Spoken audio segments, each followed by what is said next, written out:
Ok. Como que o senhor enxergou a reação do meio jurídico ao posicionamento do Supremo sobre a questão da prisão em segunda instância?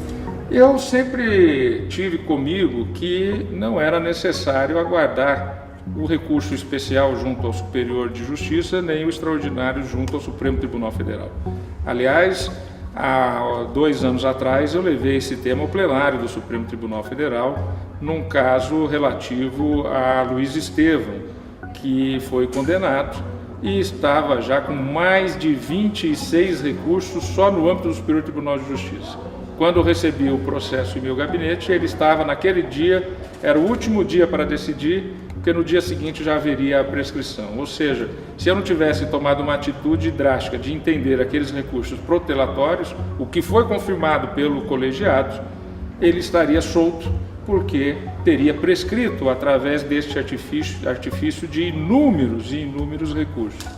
Então eu penso que essa decisão do Supremo Tribunal Federal foi correta, porque havendo já os juízos ordinários que julgam o fato, os tribunais superiores julgam a legalidade.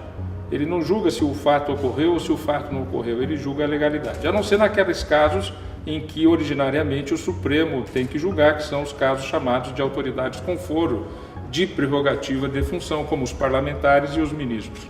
Pois bem, mas nos casos normais, o que ocorre?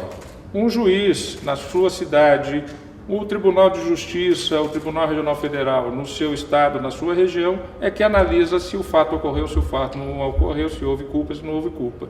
O que os tribunais superiores decidem? Se aquilo ocorreu dentro da legalidade.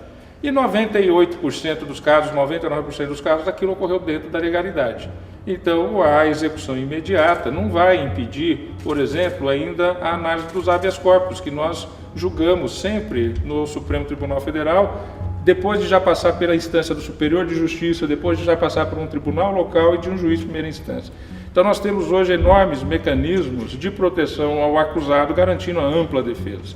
O Brasil é um dos países no mundo que mais garante ampla defesa, até porque nós passamos por 2 períodos de governos autoritários, que foi o período Getúlio Vargas do Estado Novo de 37 a 1945 e depois o governo militar de 1964 a 1985.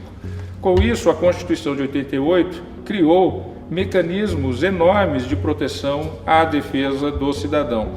E nós temos isso e o judiciário sempre está aberto à decisão. Eu mesmo recebo em torno de 10 a 15 habeas corpus por dia em meu gabinete para análise.